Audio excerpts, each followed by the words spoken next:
Hello students, अब हमारा next topic है रिडम्पशन ऑफ प्रेफरेंस शेयर्स। ठीक है, रिडम्पशन ऑफ प्रेफरेंस कौन से shares? Redeemable preference shares. Redeemable preference shares, बताइए आपको रिडीमेबल प्रेफरेंस शेयर्स कौन से होते हैं जिनको कंपनी क्या कर सकती है, अपने जीवन काल में वापस कर सकती है, उनको हम क्या बोलते हैं? रिडीमेबल प्रेफरेंस शेयर्स बोलते हैं। वैसे तो आपको पता ही है जनरल रूल क्या है कि जो कंपनी की शेयर कैपिटल है उसको कंपनी ने लाइफ टाइम में वापस नहीं कर सकती है, लेकिन कंपनी जो है एक स्पेशल कैटेगरी को इशू करती है जिसको हम क्या बोलते हैं? रिडीमेबल प्रेफरेंस शेयर, शोधनीय पूर्वाधिकार अंश, जिसको कंपनी जो है अपनी लाइफ टाइम में क्या कर सकती है? रिडीम कर सकती है as per the provisions of section 55। Section 55 के प्रोविजंस के तहत कंपनी अपनी शेयर कैपिटल, कौन सी share capital? Only redeemable preference share capital को रिडीम कर सकती है।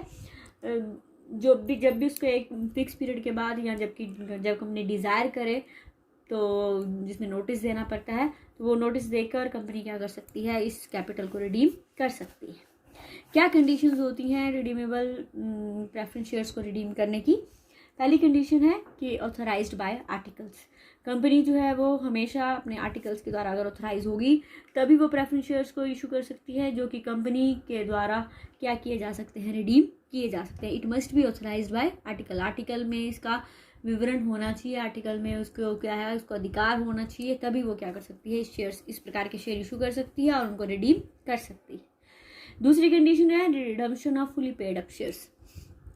जो फुली पेड अप शेयर्स है, जिन पे सारी कैपिटल कॉल अप कर ली गई है सिर्फ, और जिस पे सारे पैसे आ गए हुए हैं, सिर्फ उसी कैपिटल को क्या किया जा सकता है? रिडीम किया जा सकता है। पार्टली पेड अप शेयर्स को पहले हमें फुली पेड बनाना पड़ेगा, फिर फुली पेड को हम क्या कर सकते हैं? रिडीम कर सकते हैं।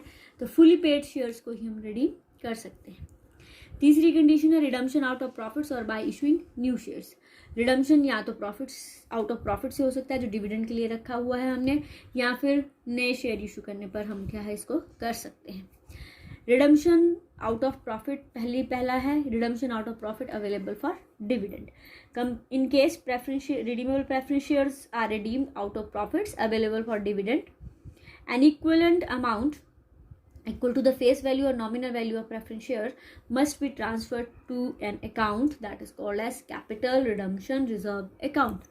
जब हमने प्रॉफिट्स में से जो है रिडीमेबल प्रेफरेंस शेयर्स को रिडीम करना है तो हमें क्या करना है? एक इक्विवेलेंट अमाउंट, जितना शेयर्स आपने, मान लो 10,000 के शेयर हम क्या कर रहे हैं? रिडीम कर रहे हैं, तो 10,000 का अमाउंट हमने कहाँ पर ट्रांसफर करना है? एक अकाउंट में ट्रांसफर करना है, जिसको हम क्या बोलते हैं? CRR बोलते हैं, कैपिटल रिडम्पशन रिजर्व। आप लोगों ने डिवेंचर पढ़ा है, डिवेंचर रिडम्पशन पढ़ी है, तो उसमें भी करते थे ना हम कि जितना हम डिवेंचर रिडीम कर रहे हैं उसके लिए हमें 25% हमें उसको क्या करना पड़ता था? एक अकाउंट में ट्रांसफर करना पड़ता था, जिसको हम क्या बोलते हैं? DRR। उसी तरह से यहाँ पर भी जब हम रिडीमेबल प्रेफरेंस शेयर्स को रिडीम करेंगे तो एक अमाउंट जो है वो इक्विवेलेंट अमाउंट ट्रांसफर करेंगे किस अकाउंट में? CRR में।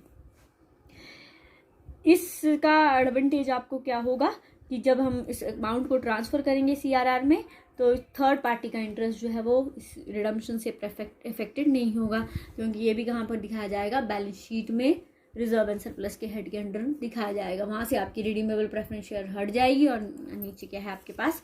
CRR दिखाया जाएगा। कौन कौन से अमाउंट है जो हम इसके लिए डिविडेंड जो आपका रिडम्पशन के लिए है उसको हम यूज़ कर सकते हैं? जनरल रिजर्व है, रिजर्व फंड है, डिविडेंड इक्वलाइजेशन फंड है, इंश्योरेंस फंड है, वर्कमैन्स एक्सीडेंट फंड है, वर्क्समैन कंपनसेशन फंड है, profit and loss statement account है। इस सिर्फ ये जो हमारे स्पेसिफिक अकाउंट है इन्हीं को हम क्या है? रिडम्पशन के लिए यूज़ कर सकते हैं। कौन सा अमाउंट जो है वो रिडम्पशन के लिए, कौन सा जो अकाउंट है वो रिडम्पशन के लिए यूज़ नहीं होगा? सबसे मोस्ट इंपॉर्टेंट है सिक्योरिटी प्रीमियम रिजर्व अकाउंट। इसको हम रिडम्पशन के लिए यूज़ नहीं कर सकते, लेकिन अगर हमने प्रीमियम देना है तो प्रीमियम का अमाउंट हम यहाँ से ले सकते हैं। Share forfeiture account, capital reserve account, profit prior to incorporation और डेवलपमेंट रिबेट रिजर्व अकाउंट, इस अमाउंट को हम यूज नहीं करेंगे। उसके बाद है रिडम्पशन। नेक्स्ट कंडीशन है हमारे पास fourth, redemption by issue of new share. हम रिडम्पशन जो है शेयर को इशू करने पर भी जितना अमाउंट आपके पास इकट्ठा होगा उसको यूज़ कर सकते हैं, लेकिन विदाउट प्रीमियम। अगर प्रीमियम का अमाउंट जो है लिए आया है आपके पास, तो वो प्रीमियम का अमाउंट हम इस शेयर रिडम्पशन के लिए यूज़ नहीं करेंगे। प्रीमियम का अमाउंट प्रीमियम पे करने के लिए करेंगे, उसकी नॉमिनल वैल्यू को पे करने के लिए नहीं करेंगे। अगर हमने डिबेंचर इशू किए हैं, लोन लिया है, तो उसके लिए ये जो यूज़ है, ये अमाउंट जो है, ये हमारे पास यूज़ नहीं होगा। उसके बाद है combination of both. Combination of both का मतलब है पार्टली हम आउट ऑफ प्रॉफिट भी कर सकते हैं और पार्टली हम क्या है इशू ऑफ न्यू शेयर्स के द्वारा भी कर सकते हैं। दोनों कॉम्बिनेशन, दोनों मेथड को यूज़ करके हम अपना रिडम्पशन कर सकते हैं। उसके बाद है with in 1 month from issue. Issue के 1 महीने के बाद, with in 1 month of issue, आपको शेयर जो है वो रिडीम कर देने हैं।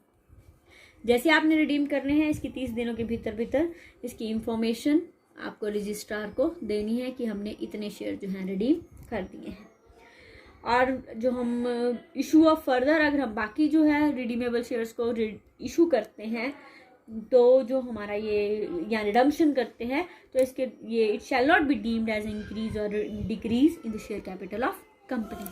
तो ये कंडीशंस हैं, इन कंडीशंस को अप्लाई करते हुए हम क्या करेंगे, प्रेफरेंस शेयर्स को रिडीम करेंगे। अब है what are the methods of redemption. इसके मेथड्स क्या हैं? मेथड हमने पढ़े ही हैं। Out of profit,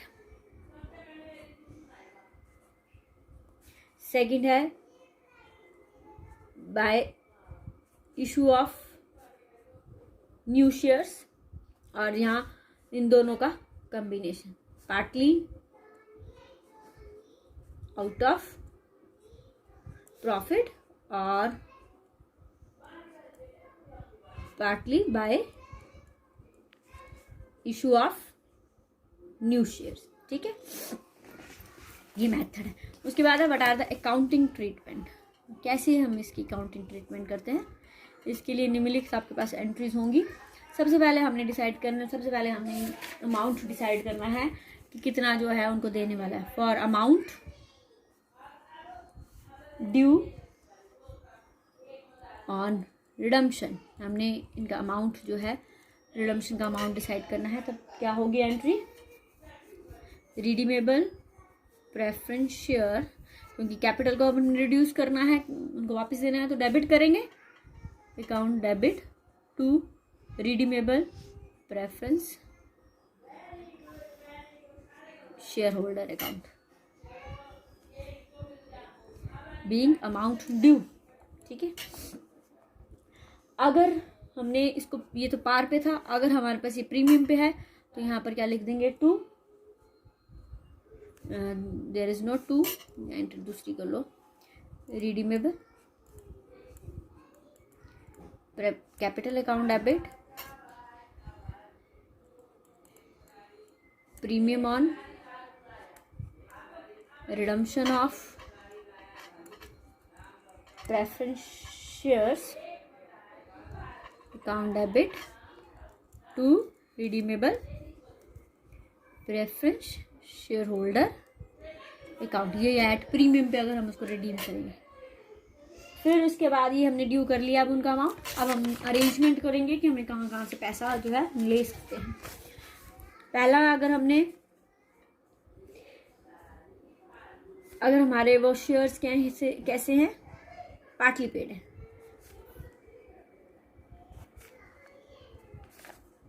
for making partly paid up share into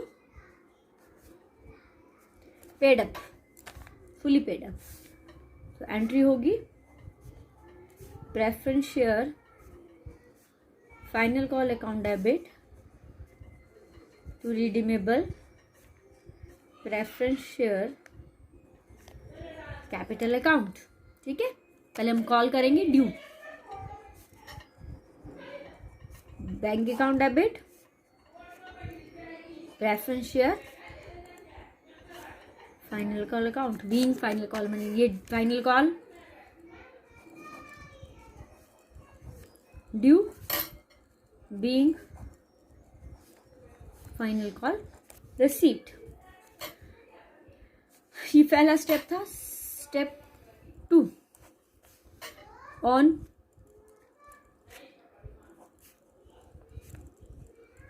issue of new share, वही एट पार पे। और इसमें हमने ये जूम करके चलना है कि एप्लीकेशन अलॉटमेंट का पैसा इकट्ठा हमने उनको रिसीव कर लिया है। बैंक अकाउंट डेबिट यानी कि सारा का सारा पैसा आपके पास एक उसमें आ जाता है, एप्लीकेशन एंड अलॉटमेंट अकाउंट। और अगर एट प्रीमियम है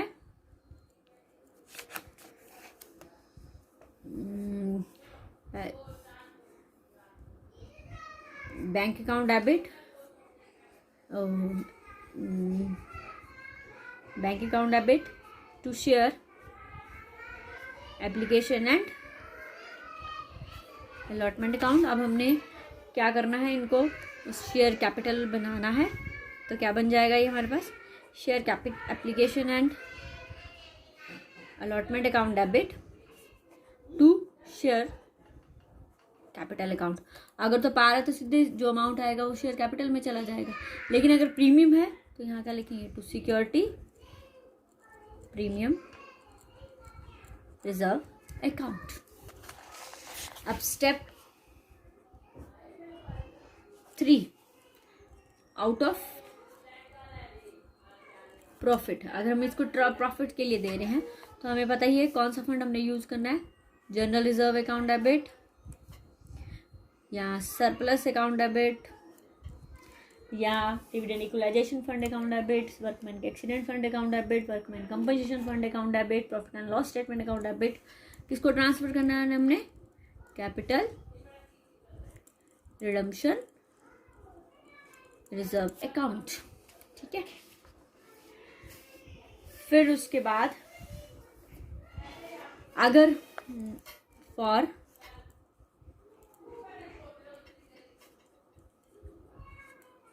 प्रीमियम ऑन रिडम्पशन, क्योंकि ये प्रीमियम हमारी कंपनी का लॉस होता है, सो ये प्रीमियम जो है हम कहाँ से लेंगे, सिक्योरिटी प्रीमियम रिजर्व से लेंगे एज पर सेक्शन 52 जो हमारा कंपनी एक्ट है उसमें सेक्शन 52 में ये दिया गया है कि जो हमने रिडम्पशन के लिए प्रीमियम यूज़ करना है वो कहाँ से लेना है, सिक्योरिटी प्रीमियम रिजर्व से लेना है। इसलिए अगर उसमें से अगर सफिशिएंट बैलेंस नहीं बचता है तो बाकी बैलेंस हम कहाँ से ले सकते हैं, प्रॉफिट कोई हमारा जो रेवेन्यू रिजर्व है या profit and loss statement account है वहाँ से लेंगे। तो उसके लिए हम उसका अरेंजमेंट अलग से करेंगे, security premium reserve account debit. अगर यहाँ से सफिशिएंट नहीं है तो surplus of profit and loss statement account debit to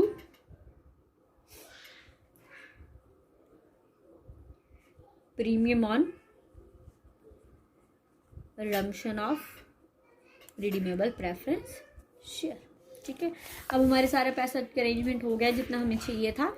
ये अलग अगर हमने शेयर्स के द्वारा किया है तो ये वाली एंट्री होगी, अगर प्रॉफिट से दिया है तो ये एंट्री होगी, अगर दोनों से किया तो कुछ एंट्री ये होगी, कुछ एंट्रीज कुछ क्या ये एंट्रीज भी होंगी और ये वाली एंट्री भी होगी। और लास्ट एंट्री हमारी क्या होगी, हमारी अरेंजमेंट हो चुका है तो जो हमने अमाउंट ड्यू किया था उसको हम क्या कर देंगे, रिडीम कर देंगे। Redeemable preference share holder account debit to bank. ठीक है, तो ये कुछ एंट्रीज हैं जो आपने क्या करनी है, याद करनी है, जिसके द्वारा हम इसको क्या करेंगे, सम करेंगे। फिर भी एक्सरसाइज के लिए मैं तुम्हें एक सम करवा देती हूँ, बाकी आपने ये एंट्रीज पहले करनी है फिर उसके बाद ही सम होगा। X limited redeem 8000 redeemable preference shares of ₹100 each at par. इसके लिए उसने 3000 इक्विटी शेयर्स को इशू किया है 10 रुपये पर ऑफ ₹10। और बैलेंस जो यूज किया है वो प्रॉफिट एंड लॉस स्टेटमेंट से लिया है जिसका सफिशिएंट बैलेंस है। ठीक है, तो क्या एंट्री करेंगे, सबसे पहले तो हमारी एंट्री होगी जो हमने अमाउंट उनको देना है, redeemable preference share capital account debit to redeemable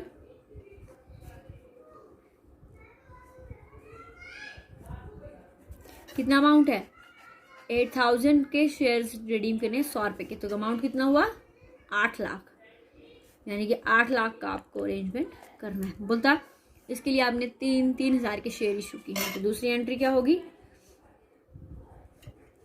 bank account debit to equity share application and allotment account. 3,000 नहीं है, 30,000 है, ठीक है।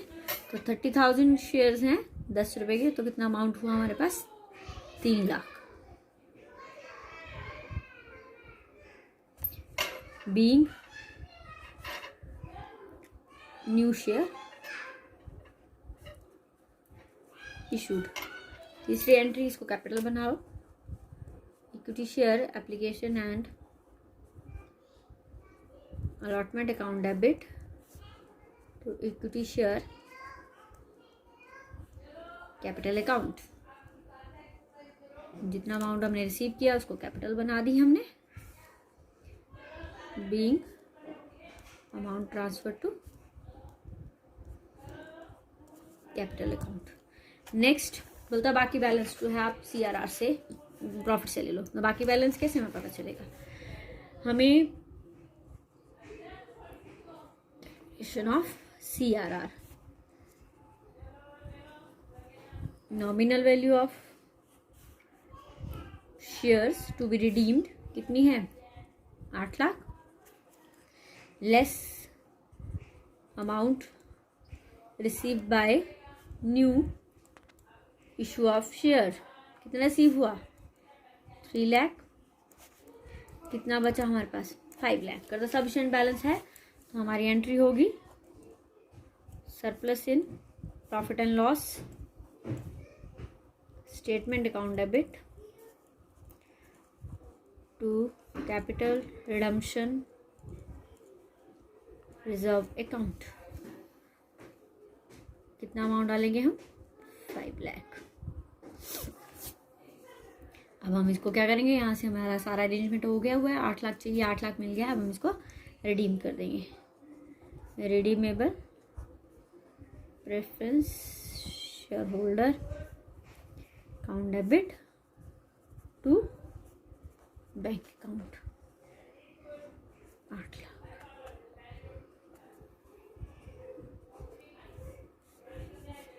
ये लिखेंगे ना यहाँ पहले जो एंट्री के being amount transfer to CRR account, और यहाँ लिखेंगे बीइंग